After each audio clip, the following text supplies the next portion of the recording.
You know who it is. You know who's back. You know what time it is. Peace and blessing, everyone.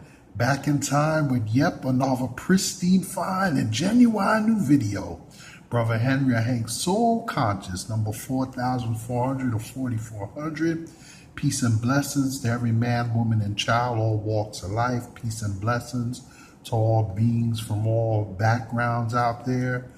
I hope all is well. If not, I hope it may get better soon. Positivity over negativity. Remember to go to the About and Discussion pages to look at the URLs. Please like, share, subscribe.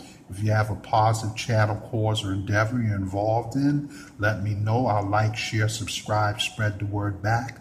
Please do the same here as well. Remember, positivity over negativity. I'm continuing again with where we left off. Volume 1, Part 2 of The Art of War. And we're continuing at point number 8. Point number 8. Earth comprises distances, great and small, danger and security, open ground and narrow passes, the chances of life and death. Point 9. The commander stands for the virtues of wisdom, sincerely, benevolence, courage, and strictness. Point 10. By method and discipline are to be understood the marshaling of the army in its proper subdivisions, the graduations of rank among the officers, the maintenance of roads by which supplies may reach the army, and the control of military expenditure. Point 11. These 5 heads should be familiar to every general. He who knows them will be victorious. He who knows them not will fail. Point 12. Therefore, in your deliberations, when seeking to determine the military conditions, let them be made the basis of a comparison in this wise, which continues at point 13. Which of the 2 sovereigns is imbued with the moral law? Which of the 2 generals has most ability? With whom lie the advantages derived from heaven and earth? On which side is discipline most rigorously enforced? Which army is stronger? On which side are officers and men more highly trained? In which army is there the greater constancy both in reward and punishment? Point 14.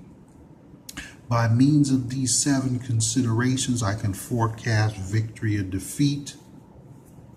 Of point 15, the general that hearkens to my counsel and acts upon it will conquer. Let such a one be retrained in command. The general that hearkens not to my counsel nor acts upon it will suffer defeat. Let such a one be dismissed.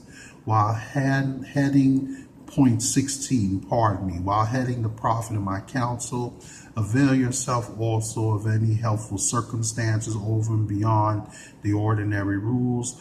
Point 17, according as circumstances are favorable, one should modify one's plans. Point 18, all warfare is based on deception. Point 19, hence, when able to attack, we must seem unable. When using our forces, we must seem inactive. When we are near, we must make the enemy believe we are far away.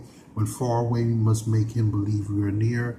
Point number 20, hold out baits to entice the enemy, feign disorder and crush him or her. No offense, not to be sexist. It could be either gender, depending on the circumstances. Point 21, if he or she is secure at all points, be prepared for him. If he is in superior strength, evade him. Point 22, if your opponent is of choleric temper, seek to irritate him. Pretend to be weak that he may grow arrogant. Point 23. If he is taking his ease, give him no rest. If his forces are united, separate them.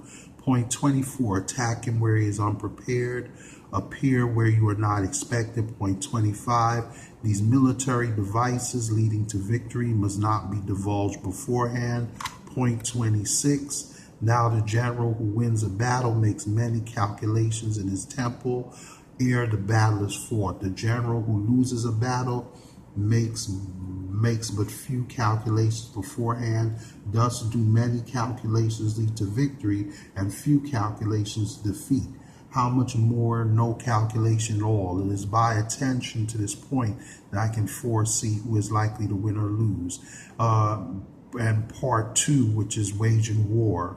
Point 1 of part 2, Sun Tzu said in the operation of war, where they are in the field of thousands with chariots as many heavy chariots and 100,000 mail-clad soldiers with provisions enough to carry them 1,000 lead expenditure at home and in front, including entertainment of guests, more items such as glue and paint, and some spent on chariots and armor will reach the total of 1,000 ounces of silver per day, such as the cost of raising an army of 100,000 men.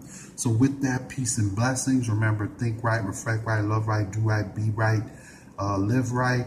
Make a note of it. Remember to like, share, subscribe, click the bell button to be notified of future videos.